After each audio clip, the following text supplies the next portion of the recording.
Irmãos, é um rico privilégio poder partilhar a palavra com vocês essa manhã. E eu sou grato a Deus por cada um dos irmãos que vieram. Nós estamos vivendo 40 dias em busca do novo de Deus. E nesses 40 dias nós temos orado todos os dias, jejuado uma vez por semana, lido a Bíblia todos os dias. Nós estamos lendo o livro do Êxodo, partilhando a verdade do Evangelho, ministrando aquelas pessoas que estão próximas a nós. Enfim, nós estamos nos movendo debaixo da direção do Espírito Santo de Deus. E quando assim o fazemos, temos absoluta convicção de que coisas extraordinárias começam a acontecer e já estão acontecendo na vida dos irmãos, tenho certeza. Aqueles irmãos que já têm testemunhos para compartilhar, depois você fala comigo para logo mais você dar uma palavra também, porque eu sei que Deus está movendo, Deus está fazendo, e a gente tem que compartilhar para que outros também sejam movidos nessa mesma direção. Porém, na manhã de hoje, eu quero falar um pouco com você sobre o poder da visão, de enxergar. O ser humano, ele é muito visual, desde lá daquele tempo lá atrás, quando o homem ainda estava tentando dominar sobre os animais e ter a sua hegemonia sobre o planeta, o homem sempre teve muita dificuldade com a escuridão.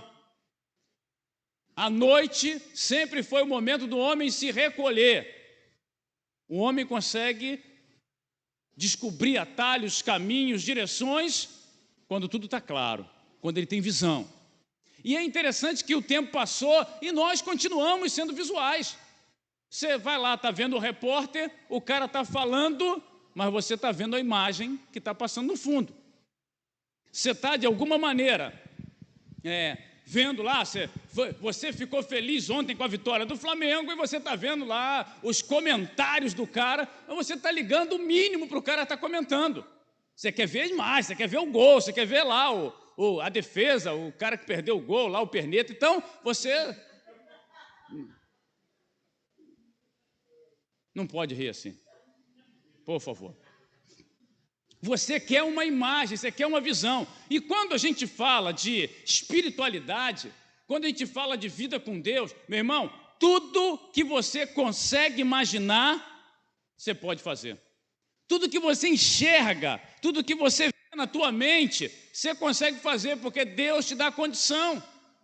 Quando nós olhamos para o livro do Êxodo, o que Deus está fazendo desde o primeiro capítulo é criar na mente do povo uma ideia mental, uma imagem do que seria a terra prometida, para que eles pudessem, a partir desta imagem, juntar as forças e caminharem na mesma direção.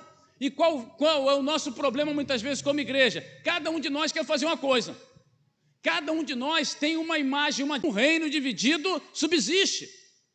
Na manhã de hoje, Deus quer nos dar uma imagem única, uma direção única, um propósito único. Deus quer fazer com que a gente enxergue efetivamente essa terra prometida que mana leite e mel, o lugar da promessa, o lugar da revelação dele, o lugar em que ele fará diferença nesse tempo através de nós.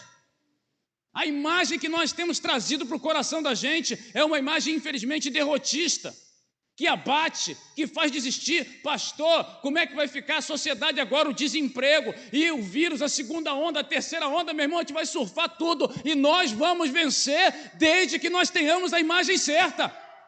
Se você tem a imagem do derrotado, ó dia, ó azar, nada dá certo para mim, poxa pastor, ora por mim para ver se a coisa melhora. Meu irmão, Deus não melhora a vida de ninguém, Deus transforma vidas. Essa é a imagem que você tem que ter. É isso que tem que estar gravado na tua mente, no teu coração, para que pela fé isso se torne realidade. Deus muda realidades e eu creio que essa manhã Deus está mudando a tua realidade. Deus está mudando a realidade da tua casa, da tua vizinhança, porque você sairá deste lugar com uma visão clara do que Deus está fazendo nesses dias, do que Ele espera de mim e de você, do caminho que a igreja precisa seguir. Pastor, como é que funciona isso? Hoje nós estamos lendo o capítulo 6 do Êxodo, e assim o faremos agora. Por favor, abra sua Bíblia no livro do Êxodo, segundo livro da Bíblia, capítulo número 6, Êxodo capítulo 6, verso 1. Olha só, que palavra legal.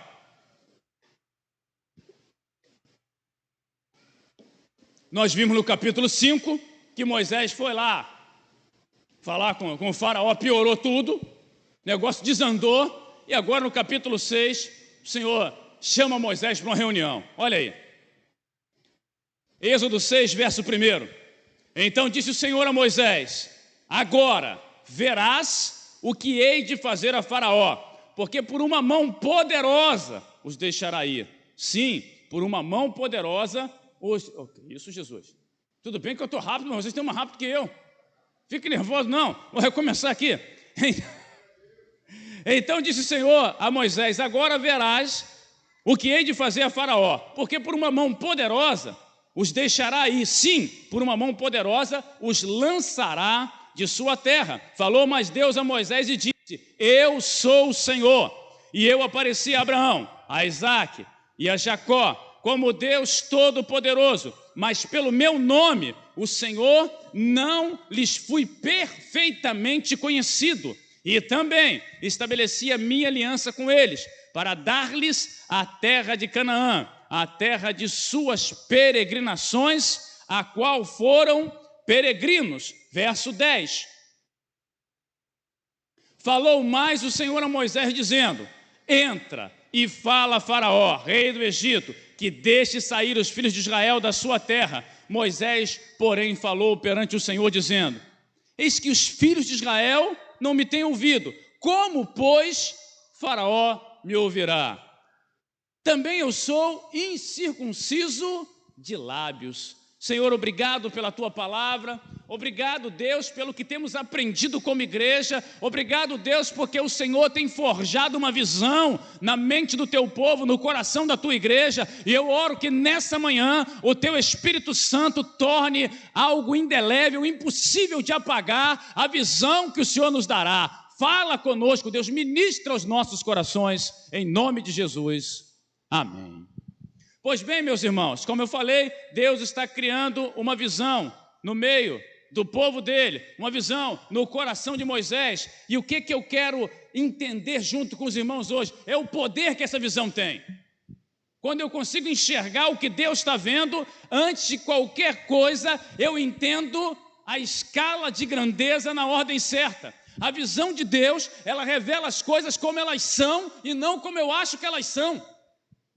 O problema é esse: a nossa escala de grandeza tem muito pouco a ver com a grandeza de Deus, e a gente toma a grandeza humana achando que ela é suficiente. Não! Quando você vai lá no Salmo 113, fala que Deus se inclina para ver o que acontece no céu e debaixo do céu. O Senhor está sobre os céus, Ele é maior do que toda a perspectiva que nós temos, e hoje Ele quer que eu e você tenhamos isso claro para nós. A grandeza dEle é insuperável. A gente olha aqui, o verso 1 e 2, olha o que Deus está falando. Então disse o Senhor a Moisés: agora verás o que hei de fazer a Faraó, porque por uma mão poderosa os deixará ir. Sim, por uma mão poderosa os lançará de sua terra. Falou mais Deus a Moisés e disse: eu sou o Senhor. Gente, tudo que Moisés enxerga é o poder do Egito.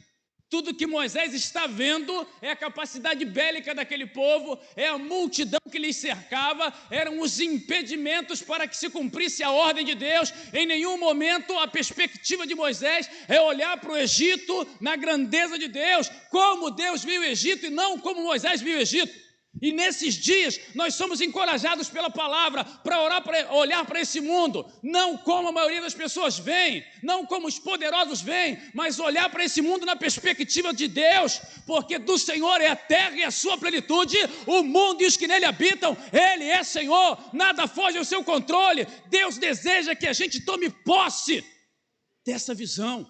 A grandeza é dele, não é o poder humano, não é o que o governo falou, não é o que a oposição fez, não é aquele que se levantou contra, é o Senhor. Tudo está nas mãos dele. Pastor, mas na minha vida está tudo muito difícil. É verdade, meu irmão, pode estar difícil para você.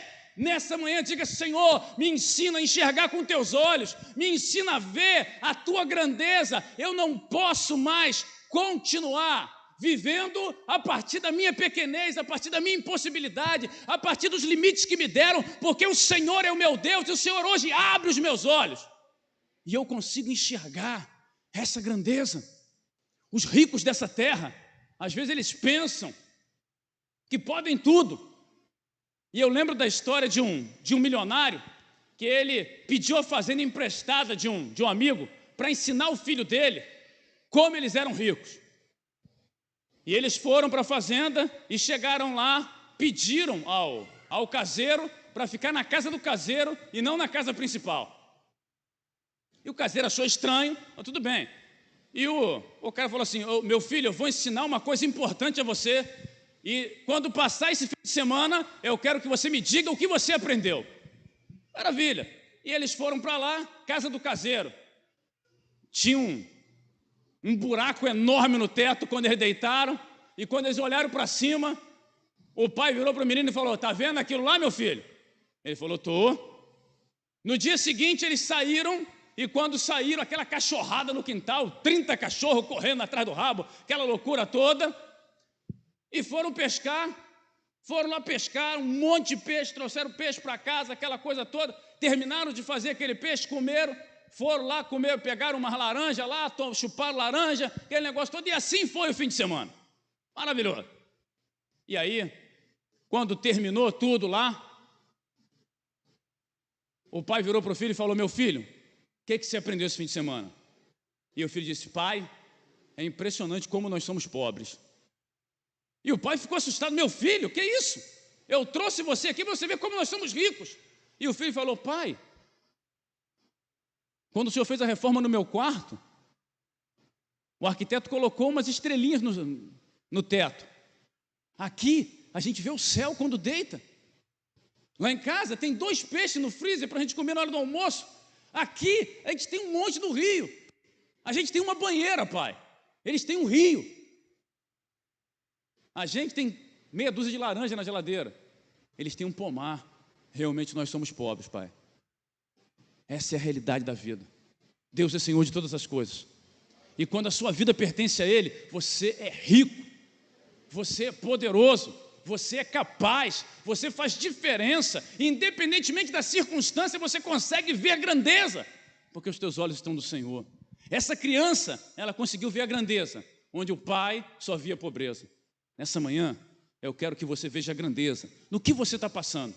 Eu quero que a escala de grandeza de Deus esteja sobre a sua vida. O inimigo que se levantou não é maior que o Senhor. A enfermidade não é mais poderosa do que o nome de Jesus para curar todo o enfermo. Aquela perseguição, ela não é maior do que o Deus que te defende. Então, nessa manhã, os nossos olhos se abrem para a verdadeira grandeza. O poder da visão te faz enxergar a grandeza na ordem certa. Segundo, verso número 3. Eu apareci a Abraão, a Isaque e a Jacó como Deus Todo-Poderoso, mas pelo meu nome, o Senhor, não lhes fui perfeitamente conhecido. O poder da visão nos leva a viver um novo tempo, um tempo diferente. Meu irmão, o povo está cativo no Egito, o povo é escravo, o povo produz tijolo e agora está produzindo tijolo sem palha, o povo não tem tempo para se coçar, e o que Deus está falando para eles é que nessa dificuldade do presente tempo, eu vou me revelar a vocês como nunca me revelei antes. Você está entendendo? Você compreende isso? Que esse é um novo tempo, um tempo de revelação de Deus, de intimidade com Deus. É um tempo que, apesar de tudo que nos cerca, tentando nos oprimir, nos abater, nos impedir de se chegar a Ele, Ele vai se revelar como nunca antes. Ele deixa claro aqui, olha: eu apareci a Abraão, a Isaque e Jacó. O que eu fiz no passado foi extraordinário, mas eles não me conheceram perfeitamente. Vocês me conhecerão perfeitamente como eu sou. Isso, meu irmão, não tem, sabe, o valor disso é sensacional. É que nós não valorizamos, conhecer a Deus, poxa vida, né? Queria conhecer o Trump. Se eu conhecesse ele, eu ia ficar feliz. Queria ir lá falar com o Bolsonaro para ele me pegar no colo que nem um anão. Aí ia ser legal, mas quando a gente fala de conhecer a Deus, o coração não arde, não tem um glória a Deus, não tem um aleluia, não tem nada. A gente fica, conhecer a Deus, vou ver se dá para conhecer. Meu irmão, a agenda de Deus está aberta para você. O Todo-Poderoso falou: o que eu não fiz no passado eu vou fazer agora. Coisas que nunca aconteceram vão acontecer na sua vida, através da sua vida. É isso que o Senhor está falando. Eu olho para a palavra em Lucas capítulo 4, verso 27. Jesus está dizendo isso. Nos tempos do profeta Eliseu, haviam muitos leprosos, mas nenhum deles foi curado, senão Naamã o Ciro. E no segundo livro de Reis, no capítulo 5, tem uma menininha escrava que procura sua senhora e fala assim: olha, se o meu senhor estivesse diante do profeta em Samaria, ele o curaria da sua lepra. Nunca aconteceu antes, mas ela creu que podia acontecer e aconteceu. De repente você está enfrentando um momento aí que você fala: pastor, nunca aconteceu nada parecido com isso. Deus vai fazer diferente. Ele vai se revelar perfeitamente a você. A mão dele vai agir na sua vida. Essa visão que Deus quer te dar é a visão de um novo tempo. É a visão daqueles que vão viver o melhor momento da sua espiritualidade daqui para frente. Essa é a visão. Nós olhamos para o texto e vemos que a grandeza agora tem uma nova escala para a gente. É a grandeza de Deus e não a do homem. Nós olhamos para o texto e vemos que um novo tempo se estabelece. Um tempo muito melhor do que tudo que já vivemos em toda a história. Olhamos para esse texto e quando chega lá no verso 4, olha o verso 4. E também estabeleci a minha aliança com eles, para dar-lhes a terra de Canaã, a terra de suas peregrinações, na qual foram peregrinos. Eu preciso enxergar as promessas de Deus. Se eu não enxergo as promessas, meu irmão, eu não me movo, eu não saio do lugar.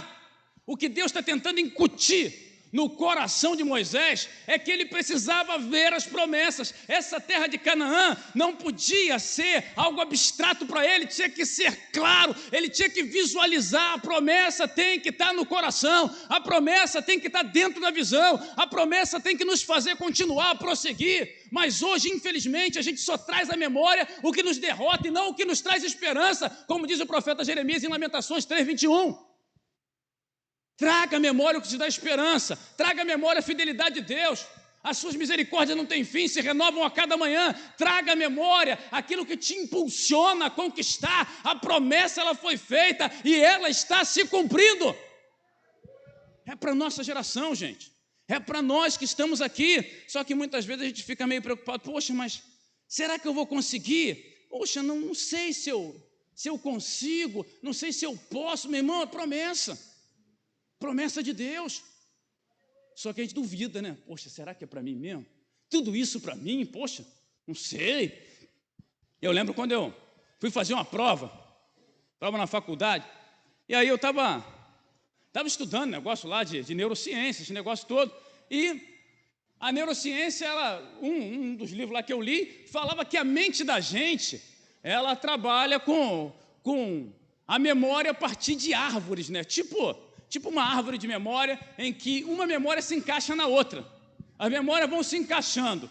Eu falei, bom, eu tenho que aproveitar isso de alguma maneira. Se o cara disse que existe, eu creio que existe, eu vou aproveitar. E aí, prova grande, um monte de livro para ler, eu fui fazendo uma árvorezinha, conectando memória a memória. Quando chegou a prova, o cara me perguntou se eu colei. Aí você vê um homem como eu, sem cabelo, sendo acusado de colar. Fazer o quê? Eu falei para ele, não colei não, sabe o que eu fiz? Eu peguei o que você me ensinou e coloquei em prática. Lembra da árvore de memória? Está tudo aqui. E o cara ficou olhando para mim assim, funciona, né? Falei, nem você acredita que funciona, meu filho? Funciona, rapaz! E é assim, a promessa de Deus funciona, cara. Mas você tem que botar em prática. Você tem que se apropriar dela, você precisa vivê-la, você tem que interiorizar a promessa e falar, está se cumprindo em mim. Não é preciso que passe uma geração, não é preciso que se levante outro, não é preciso que aconteça mais nada, a promessa está se cumprindo hoje. Eu viverei o que a palavra diz que eu viverei. Na minha mente está muito claro isso. O Senhor Deus se manifesta a Moisés e fala, olha, a partir de hoje você vai viver a partir da visão da minha grandeza. E essa visão de grandeza vai levar você a um novo tempo. E esse novo tempo é tempo de cumprimento da promessa. E o texto termina, olha o verso 10. Verso 10 ele fala assim, falou mais o Senhor a Moisés dizendo, entra e fala a Faraó, rei do Egito, que deixe os filhos de Israel, que deixe sair os filhos de Israel da sua terra. Moisés, porém, falou perante o Senhor, dizendo: eis que os filhos de Israel não têm me ouvido, como, pois, Faraó me ouvirá? Também eu sou incircunciso de lábios. Meus irmãos, nós podemos pegar tudo que a gente ouviu até agora e racionalizar, e mitigar ali a partir das nossas crenças de impossibilidade, daquilo que não dá certo. Nós podemos pegar tudo que foi pregado até agora e jogar no lixo. E é isso que a maioria das pessoas faz. A promessa vem como uma flecha no coração, um novo tempo é anunciado, a grandeza de Deus se manifesta e naquele momento nós somos movidos, somos sacudidos, mas quando termina o culto, a gente passa ali na introdução, pega o álcool na mão e joga no lixo aquilo que a palavra falou com a gente, porque nós não temos coragem de pôr à prova. O problema não é a dureza do coração de Faraó, o problema não é o povo que não crê, o problema é que Moisés ainda não conseguia viver pela fé, não conseguia acreditar naquele momento, meu irmão. Moisés está sendo preparado e treinado também. Nessa manhã, eu olho para esse homem de Deus, homem que foi usado tremendamente, coisas extraordinárias foram feitas pela vida dele, mas nesse momento ele não consegue disfarçar a sua fraqueza. A visão dele é uma visão de fraqueza e não a visão de fortaleza em Deus. Qual é a tua visão hoje? Eu não posso, ninguém acredita em mim, poxa, mas eu já errei tanto. Moisés matou um cara, meu irmão. Moisés tem um monte de página aberta, sabe? Aquela coisa lá do Windows com um monte de janela aberta. Moisés tem um monte de janela aberta para trás, mas Deus está chamando ele para caminhar para frente. Esse é o tempo. Ou a gente vai ficar nesse lugar de incredulidade, de fraqueza, de impossibilidade, sofrendo o resto da vida debaixo da mão de Faraó, ou nós vamos atravessar o Mar Vermelho e na visão de Deus viver a grandeza dele. Nós podemos sair daqui hoje para um novo tempo, para a vivência, o cumprimento de promessas extraordinárias nessa geração, ou podemos sucumbir no deserto. A escolha é nossa. A gente escolhe, gente. E o não escolher é uma escolha. O não se posicionar é uma escolha. O continuar como estamos é uma escolha que grita, como Moisés está gritando para Deus: nem o povo acredita em mim, nem Faraó acredita em mim, nem eu acredito em mim, os meus lábios são incircuncisos, ou seja, os meus lábios não são capazes de falar com a autoridade que eu preciso falar. E a gente acorde nessa manhã, gente. Chega de dormir na fé, chega de ficar vendo as coisas acontecer, chega de nem sequer se incomodar mais com ver o que Faraó colocou sobre a sua vida. Se levante, viva, se posicione, diga para o Senhor: Deus, eu quero ter essa visão da tua grandeza, eu preciso dessa visão para caminhar num novo tempo, essa visão que me leve a viver a promessa e não mais a viver as minhas fraquezas no meu dia a dia. Que Deus, Ele complete no coração da gente nessa manhã. Eu tenho pedido ao Senhor que coloque isso na minha mente, porque quase sempre a gente espera que alguém nos motive. Moisés esperava que o povo fosse receptivo, que o povo falasse: vamos lá, que maravilha, e o povo simplesmente não acreditou. E eu tenho pedido a Deus para que Ele me faça acreditar, independentemente da atitude dos irmãos. Eu preciso ter essa visão, eu quero para mim isso, eu vou viver isso apesar das minhas dificuldades, limites, problemas. E o meu desafio para cada um de vocês que estão aqui hoje, e Deus trouxe a pessoa certa aqui hoje, porque é contigo que Ele queria falar. Você está online, você é a pessoa certa, é contigo que Deus está falando. Esse é um novo tempo do cumprimento da promessa. Esse é o tempo em que nós vamos viver numa nova escala de grandeza, não mais a grandeza e o poder do homem, mas o poder de Deus através desse tempo, pelo cumprimento da promessa. Cada membro dessa igreja, independentemente de onde esteja agora, é encorajado a viver esse novo tempo. Pastor, mas eu não posso. Moisés não podia, mas ele teve coragem de prosseguir, apesar das suas fraquezas. Prossiga, meu irmão, não desista. Moisés não conseguia ver ainda, não tinha imagem mental de Canaã, mas ele continuou insistindo até que isso foi gerado nele. De repente você não consegue ver ainda, mas insista. Essa visão está sendo gerada no teu coração. Você só consegue ver a grandeza do inimigo, da adversidade. A grandeza de Deus ainda não está clara na tua escala, mas hoje o Senhor está dizendo: prossiga, continue. Isso é para a gente, cada um de nós. Nós não vamos morrer no deserto. Nós vamos viver a grandeza de Deus. O novo tempo de Deus. A promessa dele cumprida. Canaã é o nosso destino. E ninguém, a não ser nós mesmos, pode nos impedir de chegar lá.